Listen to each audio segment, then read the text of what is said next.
اور اللہ تعالیٰ کے رسول کی بے شمار تعریفیں ہیں اور بے شمار درود و سلام ہوں اس مقدس ہستی پر جس نے بلا کم و کاست اللہ کا دین ہم تک پہنچایا ہے۔ پھر رسول اللہ صلی اللہ علیہ وآلہ وسلم کے جو صحابہ کرام ہیں یہ مخلوق میں بہترین اور اللہ تعالیٰ نے ان کا انتخاب فرمایا ہے، جیسا کہ رسول اللہ صلی اللہ علیہ وسلم فرماتے ہیں کہ اللہ تعالیٰ نے فرمایا کہ میں نے مخلوق کے دلوں کی طرف دیکھا، مجھے تمام دلوں سے صاف پسندیدہ دل وہ رسول اللہ صلی اللہ علیہ وسلم کا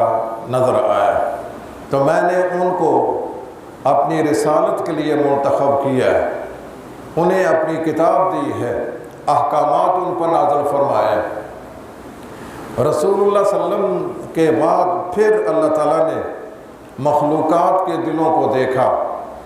تو رسول اللہ صلی اللہ علیہ وسلم کے صحابہ کرام کے دل صاف ستھرے نظر آئے، ان کے دلوں میں اپنے ساتھیوں کے بارے میں کوئی بغض، کوئی حسد، کوئی کینہ نہیں، تو میں نے ان صحابہ کو رسول اللہ صلی اللہ علیہ وسلم کی رفاقت کے لیے منتخب کیا ہے۔ یہ اللہ کے رسول کے صحابہ، رسول اللہ صلی اللہ علیہ وسلم فرماتے ہیں کہ جس طرح آسمانوں کی زینت یہ ستارے ہیں اور جب یہ ستارے جھڑ جائیں گے تو پھر آسمان بھی ختم ہو جائے گا، اسی طرح رسول اللہ صلی اللہ علیہ وسلم کے صحابہ کرام وہ اس دین کے ستارے ہیں، اور جب صحابہ کرام دنیا سے رخصت ہو جائیں گے تو لوگ اس دین کے بارے میں بھی چیم و گویاں کریں گے، دین کی وہ حالت نہیں رہے گی جو پہلے تھی۔ میرے بھائیوں، یہ محرم کا مہینہ ہے اور اس محرم کے مہینے کو اللہ تعالیٰ نے اپنی طرف منسوب کیا ہے، شہر اللہ المحرم، یہ اللہ کا مہینہ ہے اور اللہ تعالیٰ نے اس کو اپنی طرف منسوب فرمایا ہے۔ ویسے تو 12 مہینوں میں سے 4 مہینے ایسے ہیں جو عزت و تکریم کے ہیں، ان میں سے ایک رجب ہے، ایک ذوالقعدہ ہے، ایک ذوالحجہ ہے، ایک محرم ہے۔ ان کی تکریم، ان کی عزت، ان کا احترام تمام مسلمانوں پر فرض ہے۔ فَلَا تَظْلِمُوا فِيهِنَّ أَنفُسَكُمْ، لوگوں تم اس میں اپنے آپ پر ظلم نہ کرو، کسی پر ظلم نہ کرو۔ یہ محرم کے مہینے کو اللہ تعالیٰ نے اپنی طرف منسوب کیا ہے، اور اس 10ویں تاریخ جسے ہم یوم عاشوراء کہتے ہیں، یہ تو بہت ہی فضیلت کا حامل دن ہے۔ یہ سیدنا نوح علیہ السلام جب طوفان آیا ہے منکرین کو تباہ کرنے کے لیے، تو ان کی کشتی جو تھی طوفان تھمنے کے بعد جب وہ لنگر انداز ہوئی تو وہ عاشورے کا دن تھا، محرم کی 10ویں تاریخ تھی، تو حضرت نوح علیہ السلام نے اس دن کا روزہ رکھا تھا اللہ کا شکر ادا کرنے کے لیے۔ اسی طرح موسیٰ علیہ السلام کا مقابلہ جو فرعون سے ہوا تھا، فرعون کو جو اللہ نے غرقاب کیا، تباہ کیا، اس کی قوم کو جو پانی میں ڈبویا، وہ بھی اس عاشورے کا دن تھا۔ موسیٰ علیہ السلام نے بطور شکر اس دن کا روزہ رکھا۔ قریش پر ایک مصیبت آئی تھی اور اللہ تعالیٰ نے اس مصیبت کو جو ختم کیا ہے وہ اسی عاشورے کے دن کیا، تو قریش نے اس دن کا روزہ رکھا۔ تو یہ اس کا روزہ بڑا پرانا ہے، یہ کوئی نیا نہیں ہے۔ نوح علیہ السلام سے لے کر موسیٰ علیہ السلام، قریش، رسول اللہ صلی اللہ علیہ وسلم جب مکہ مکرمہ تھے تو اس وقت بھی یہ عاشورے کا روزہ رکھا کرتے تھے، بلکہ عاشورے کا روزہ اس وقت فرض تھا جب آپ مدینہ طیبہ تشریف لائے ہیں، اس وقت بھی عاشورے کا روزہ آپ رکھتے تھے، صحابہ کرام بھی رکھتے تھے۔ اور جب یہ رمضان کے روزے فرض ہوئے ہیں دوسری ہجری میں، تو اس وقت اللہ تعالیٰ نے یہ رمضان کے روزے فرض کر کے اس عاشورے کے روزے کو مستحب قرار دیا۔ اور اس کی فضیلت یہ ہے کہ اللہ تعالیٰ اس عاشورے کا روزہ رکھنے کی بنا پر 1 سال کے گناہ معاف کر دیتے ہیں۔ اور چونکہ اہل مدینہ جو یہودی تھے وہ بھی اس دن کا روزہ رکھا کرتے تھے، رسول اللہ صلی اللہ علیہ وسلم نے پوچھا کہ تم کیوں روزہ رکھتے ہو؟ کہنے لگے کہ موسیٰ علیہ السلام کو اللہ تعالیٰ نے فرعون سے نجات دی تھی، تو موسیٰ علیہ السلام نے بطور شکر کے روزہ رکھا تھا، تو ہم بھی ان کی پیروی کرتے ہوئے بطور شکر کے یہ روزہ رکھتے ہیں۔ تو رسول اللہ صلی اللہ علیہ وسلم نے فرمایا کہ میرا تعلق موسیٰ سے تم سے زیادہ تعلق ہے، تو آپ نے پھر اس روزے کی تائید کی، اور اس روزے کو موسیٰ علیہ السلام شکر کے طور پر رکھتے تھے، آپ نے ان کی خاطر آپ نے بھی روزہ رکھا۔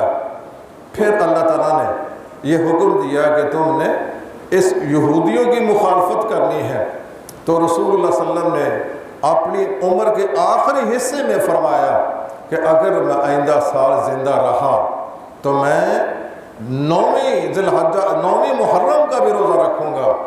یہ مطلب نہیں کہ میں صرف 9ویں کا ہی روزہ رکھوں گا، کیونکہ عاشورے کے دن کی فضیلت تو متعین ہے، یہ شروع سے ہی لوگ اس کا روزہ رکھتے آئے ہیں، تو 9ویں کا روزہ رکھنے سے اس عاشورے کی فضیلت ختم نہیں ہوگی۔ تو یہودیوں کی مخالفت اس طرح کی گئی ہے کہ آپ 9ویں کا روزہ کے ساتھ 10ویں بھی روزہ رکھتے، 10ویں کا روزہ فضیلت کی بنا پر اور 9ویں کا روزہ یہودیوں کی مخالفت کی بنا پر۔ اس لیے اب ہم نے جو روزہ رکھنا ہے 9ویں ذی الحجہ کا بھی ساتھ ملانا ہے، اور اس کے ساتھ ہم نے 10ویں کا روزہ بھی رکھنا ہے، 10ویں کا روزہ جو پہلے سے چلا آ رہا ہے۔ تو میرے بھائیوں، اس دن کی جو فضیلت ہے وہ اس بنا پر نہیں ہے کہ اس دن میں کوئی شخصیت شہید ہوئی تھی، اس بنا پر فضیلت دی گئی ہے۔ بڑی بڑی شخصیتیں ہیں جو دنوں میں شہید ہوتی نہیں ہیں، لیکن کسی کی شہادت کی بنیاد پر کسی دن کو فضیلت نہیں ملتی ہے۔ حضرت حمزہ رضی اللہ تعالیٰ عنہ جو رسول اللہ صلی اللہ علیہ وسلم کے چچا ہیں، یہ احد کے میدان میں لڑتے لڑتے شہید ہو جاتے ہیں، اور فرمایا اگر مجھے حضرت حمزہ کی ہمشیرہ مجھے اپنی پھوپھی صفیہ کا خیال نہ ہوتا تو میں حمزہ کو اسی طرح جنگل میں چھوڑتا اور قیامت کے دن اسی حالت میں اللہ کے حضور پیش ہوتے۔ حضرت حمزہ رضی اللہ تعالیٰ عنہ نے آپ نے لقب جو دیا ہے وہ سید الشہداء کا دیا ہے، یہ تمام شہیدوں کے سردار ہیں، لیکن آپ نے اس دن کا کوئی جشن کوئی غم کو نہیں منایا۔ اسی طرح حضرت عمر رضی اللہ تعالیٰ عنہ شہید ہوئے ہیں، حضرت عثمان رضی اللہ تعالیٰ عنہ شہید ہوئے ہیں۔ مختلف ایام میں شہادتیں ہوتی نہیں ہیں، لیکن کسی کی شہادت پر نہ کوئی غم نہ کوئی افسوس نہ کوئی ایسا تہوار نہیں منایا گیا۔ تو یہ جو فضیلت ہے عاشورے کی وہ اس بنا پر نہیں ہے کہ اس میں کون شہید ہوا ہے، یہ فضیلت شروع سے ہی چلی آ رہی ہے۔ اور ہمیں بہت ہی افسوس ہوتا ہے کہ ان دنوں وہ مقدس ہستیاں جن کو ہم صحابہ کہتے ہیں، جن کی وساطت سے یہ دین ہم تک پہنچا ہے، جو اللہ کے رسول کے جانسار ہیں، جنہوں نے اپنا مال اپنی جان عزت و آبرو اس دین پر قربان کی ہے، آج ایک گروہ مخصوص ان کے خلاف لمبی زبانیں استعمال کرتا ہے، کیچڑ اچھالتا ہے اور ان کی کردار کشی کرتا ہے۔ میرے بھائیو، رسول اللہ صلی اللہ علیہ وسلم فرماتے ہیں لا تسبوا اصحابی، تم میرے صحابہ کو برا بھلا مت کہو۔ اگر تم دنیا کی دولت بھی خرچ کرو گے اللہ کے راستہ میں، تم احد پہاڑ جتنا سونا بھی خرچ کرو گے تم اللہ کے راستہ میں، ان کا جو خرچ کیا ہوا ایک مد آدھے کلو کا ہوتا ہے، وہ ایک مد اگر جو کا میرے صحابہ نے خرچ کیا ہوگا، اور تم جو احد پہاڑ جتنا سونا خرچ کرو گے، پھر بھی تم ان کے اجر اور ثواب کو نہیں پہنچ سکتے ہو۔ اور آپ نے اپنے صحابہ کرام کی فضیلت اس طرح بیان فرمی ہے، طوبیٰ لمن رآنی وآمن بی، خوشخبری ہے اس انسان کے لیے جس نے ایمان کی حالت میں مجھے دیکھا ہے۔ تو یہ صحابی کی تعریف یہی یہ ہے کہ وہ انسان جس نے ایمان کی حالت میں رسول اللہ صلی اللہ علیہ وسلم سے ملاقات کی ہو، اور پھر ایمان کی حالت میں ہی اس کو موت آئی ہو، یہ ہے صحابی۔ فرمایا کہ یہ میرے صحابہ اتنے اللہ تعالیٰ کے ہاں پسندیدہ ہیں کہ اللہ تعالیٰ نے ان کے ایمان کی گواہی دی ہے کہ اولئک کتب فی قلوبہم الایمان، اللہ تعالیٰ نے ایمان کو ان کے دلوں میں لکھ دیا ہے جو کھرچنے سے بھی نہیں مٹے گا، اور یہ دنیا میں ہے۔ فرمایا کہ یہ لوگ جو ہیں جن کو اللہ تعالیٰ نے اپنے نبی کی صحابی کے لیے منتخب کیا ہے، اللہ تعالیٰ نے ان کے دلوں میں وَلَقَدْ حَبَّبَ عَلَيْكُمُ الْإِيمَانَ وَزَيَّنَهُ فِي قُلُوبِكُمْ، ان کے دلوں کو ایمان سے بھر دیا، ایمان سے مزین کر دیا۔ وَكَرَّهَ عَلَيْكُمُ الْكُفْرَ وَالْفُسُوقَ وَالْعِصْيَانَ، کفر، نافرمانی اور اسی طرح فسق و فجور، یہ ان سے تمہیں نفرت ہے۔ تو صحابہ کرام مجموعی طور پر یہ جس طرح آسمانوں کے ستارے ہیں اس کی زینت ہے، اسی طرح ہمارے دین کی یہ زینت ہے۔ تو جو صحابہ کے خلاف لمبی زبانیں استعمال کرتا ہے، اور آج بڑے افسوس سے مجھے کہنا پڑا ہے کہ ہمارے اس ملک میں جو لا الہ الا اللہ کی بنیاد پر حاصل کیا گیا، اور جو تمام صحابہ کرام سے افضل ترین صحابی جس کے صحابی ہونے کی قرآن نے گواہی دی ہے، اذ یقول لصاحبہ لا تحزن، جب رسول اپنے صحابی کو کہہ رہا تھا، یہ جب آپ غار کے اندر تھے، اذ ہما فی الغار، غار کے اندر تھے، حضرت ابوبکر صدیق نے دیکھا کہ وہ کافر آپ کا تعاقب کرنے والے وہ پیچھے سے آ گئے ہیں، وہ غار کے اوپر سے ان کے پاؤں نظر آتے تھے۔ حضرت ابوبکر صدیق کو پریشانی لاحق ہوئی کہ وہ تو اوپر نظر آ رہے ہیں۔ اللہ تعالیٰ نے فرمایا، وہ رسول کہتا تھا لصاحبہ، اپنے صحابی کے لیے، لا تحزن ان اللہ معنا، غم نہ کر، پریشان نہ ہو، اللہ ہمارے ساتھ ہے۔ یعنی تمام صحابہ کرام میں سے ابوبکر صدیق ایک ایسے ہیں جن کے صحابی ہونے کی قرآن نے شہادت دی ہے۔ آج اسی صحابی کے بارے میں یہ کہا جا رہا ہے کہ وہ دین سے نکل گیا، وہ خارج ہو گیا، وہ فاسق بن گیا، وہ فاجر بن گیا۔ اور پھر یہ ہے کہ ہماری حکومت ان کی سہولت کار ہے، اور ان کو سہولت کے ساتھ ملک سے باہر بھیج دیا گیا ہے۔ یہ تو بڑی عجیب بات ہے کہ ہم مسلمان ہوں اور دعویٰ بھی یہ کریں کہ یہ ریاست مدینہ کی مثال ہے، تو ریاست مدینہ کی یہ مثال ہے، اس میں جو چاہے اٹھے اور صحابہ کرام کے بارے میں اپنی زبان کو دراز کرتا رہے اور لمبی زبانیں استعمال کرے، ان کی کردار کشی کرے، ان کو کوئی لگام دینے والا، ان کو پوچھنے والا ہی نہ ہو۔ میرے بھائیوں، یہ اللہ کا دین ہے، اور اللہ کے دین کے جو پاسبان ہیں وہ صحابہ کرام، یہ صحابہ وہ ہیں جن کے ذریعے یہ دین ہم تک پہنچا ہے۔ اور یہ صحابہ کرام جو رسول اللہ صلی اللہ علیہ وسلم کی حفاظت کرنے والے، ایک دفعہ حضرت ابوبکر صدیق رضی اللہ تعالیٰ عنہ اور سر کے اوپر سے چادر کو اوڑھ رکھا تھا، بڑی پریشان حالت میں تھے، تو رسول اللہ صلی اللہ علیہ وسلم نے فرمایا، تم میرے ساتھی کو پریشان نہ کیا کرو اور اس کو غم زدہ نہ کیا کرو، یہ وہ انسان ہے جب میں آیا تو لوگوں نے میری تکذیب کی تھی اور اس نے میری تصدیق کی تھی۔ نبی کریم مکہ مکرمہ تھے اور وہاں آپ کو معراج ہوا، آپ بیت المقدس گئے، اور اس بیت المقدس جانے کو اسراء کہتے ہیں، وہاں سے پھر آسمان کی طرف اٹھائے، اس کو معراج کہتے ہیں۔ ایک رات کے حصے میں اتنی لمبی مسافت طے کر کے رات ہی آپ پہنچ جاتے ہیں مکہ مکرمہ میں۔ صبح کے ٹائم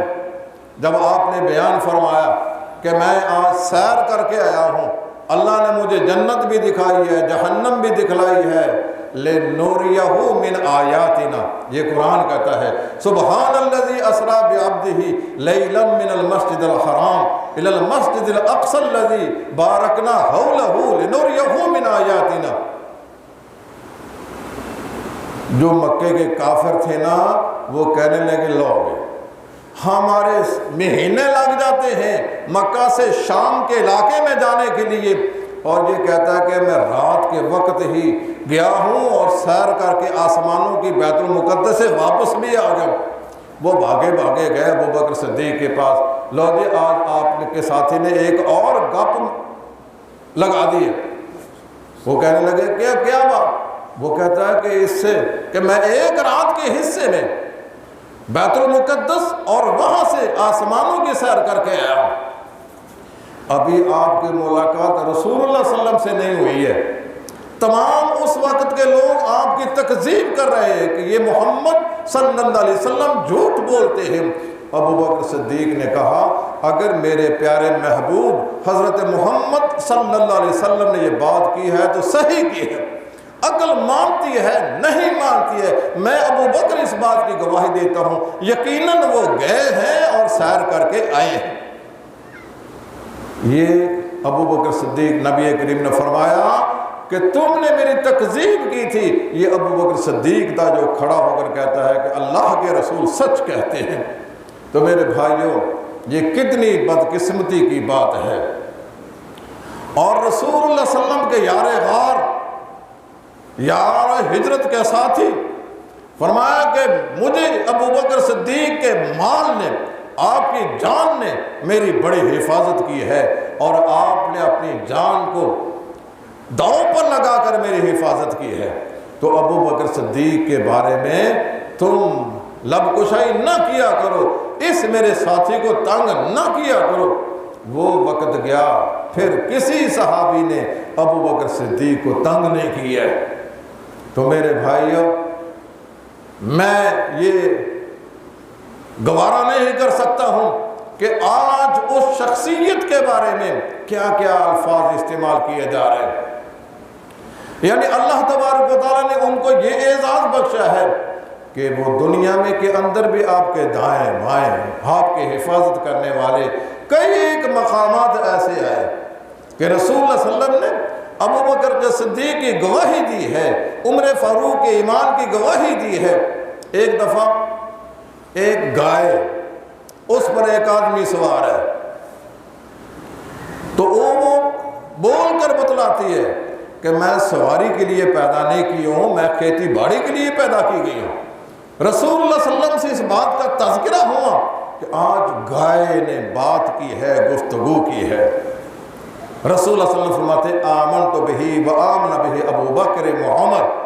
میں بھی اس بات کی تصدیق کرتا ہوں اور ابو بکر و عمر بھی اس بات کی تصدیق کرتے ہیں۔ صحابی کہتے ہیں کہ اس وقت ابو بکر مجلس میں نہیں تھے، عمر فاروق مجلس میں نہیں تھے، اس کے باوجود بھی آپ نے ان کے ایمان کی گواہی دی۔ جس کی ایمان کی گواہی دے اللہ کا رسول، اور جس کی صداقت کی گواہی دے اللہ کا رسول، اور آج ہم اس کے بارے میں لمبی زبانیں استعمال کریں اور کوئی بھی ان کی زبانوں کو کھینچنے والا نہ ہو، یہ بڑے افسوس کی بات ہے۔ ہم اس کی پرزور مذمت کرتے ہیں کہ ایسے لوگوں کو فوراً گرفتار کر کے برسر عام ان کو پھانسی پہ لٹکا دیا جائے۔ ان کو جرت کیسے ہوتی ہے صحابی رسول ابو بکر صدیق رضی اللہ تعالی عنہ کے بارے میں اس طرح کی زبان درازی کرنے کی؟ اللہ تعالیٰ نے ان کے ایمان کو بطور سیمپل کے بیان کیا ہے۔ فَإِنْ آمَنُوا بِمِثْلِ مَا آمَنْتُمْ بِهِ فَقَدْ اهْتَدَوْا، اگر یہ لوگ ایمان لے آئیں جس طرح کا ان کا ایمان ہے، فَإِنْ آمَنُوا بِمِثْلِ مَا آمَنْتُمْ بِهِ، جس طرح صحابہ تمہارا ایمان ہے، اگر ان لوگوں کا ایمان تمہارے ایمان جیسا ہوگا نا، فَقَدْ اهْتَدَوْا، پھر ان کو ہدایت یافتہ قرار دیا جائے گا۔ ان کا ایمان ایک سیمپل، نمونہ، آئیڈیل ایمان ہے۔ اللہ تعالیٰ تو ان کے ایمان کو بطور سیمپل کے بیان کرتا ہے، آئیڈیل کے بیان کرتا ہے، ان کے ایمان کی گواہی دیتا ہے اور ان کے جنتی ہونے کا سرٹیفکیٹ دیتا ہے، اور ہم ان کے بارے میں طرح طرح کی باتیں کریں اور پھر اس کو ٹھنڈے پیٹ برداشت کر لیں۔ میرے بھائیوں، یہ اللہ کا دین بڑا غیرت والا ہے، اور اللہ کا دین اس طرح غیرت والا ہے کہ ایسے لوگوں کو چھوڑتا نہیں ہے، انہیں دنیا میں ہی نشانہ عبرت بنا دیتا ہے۔ 20 مثالیں ایسی ہیں کہ صحابہ کرام کے بارے میں کسی نے منفی قسم کے جذبات کا اظہار کیا، اللہ نے فوراً ان کو پکڑا ہے اور ان کو بھی پکڑے گا، چھوڑے گا نہیں ان کو۔ اس لیے میرے بھائیوں، یہ محرم کا جو مہینہ ہے یہ کوئی غم یا افسوس کا مہینہ نہیں ہے کہ ہم کہیں کہ ہم نے اس مہینے میں کوئی شادی، کوئی خوشی کی تقریب نہیں کرنی ہے، یہ غم کا مہینہ، افسوس کا مہینہ۔ اس سے بڑھ بڑھ کے شہادتیں ہوئی ہیں۔ یہ افسوس، غم اپنی جگہ پہ ہے، لیکن ہم اس کو اس بنا پر غم کا مہینہ بنانے کے فلاں شخصیت کو اس میں شہید کیا گیا ہے، اللہ کے ہاں ان کو بلند رتبہ ملا ہے، وہ اس لیے نہیں ملا کہ ہم اس کو بنیاد بنا کر اپنے چہروں کو پیٹیں، رخساروں کو پیٹیں، اپنے گریبان کو پھاڑیں، ہائے وائے کریں، صحابہ کرام کے بارے میں ہم غلط زبان استعمال کریں۔ اللہ تبارک و تعالیٰ سے دعا کیجیے کہ اللہ تعالیٰ ہماری زبانوں کو صحابہ کرام کے بارے میں کلمہ خیر کہنے کی توفیق دے، اور ان کے ایمان جیسا ایمان بنانے کی اللہ ہمیں توفیق دے، اور اللہ تبارک و تعالیٰ کے صحابہ کرام جو ہیں وہ ہمارے ایک آنکھوں کے ستارے ہیں، جب تک وہ قائم ہے ہمارا دین قائم ہے، اور جب ان کی عزت و پامال کو اس طرح برسر عام نیلام کیا جائے گا پھر یقین جانیے کہ اللہ کا عذاب ضرور آئے گا، ضرور آئے گا۔ اللہ تعالی ہمیں عمل کی توفیق عطا فرمائے۔ وَأَقُولُ قَوْلِي هَذَا وَآخِرُ دَعْوَانَا أَنِ الْحَمْدُ لِلَّهِ رَبِّ الْعَالَمِينَ۔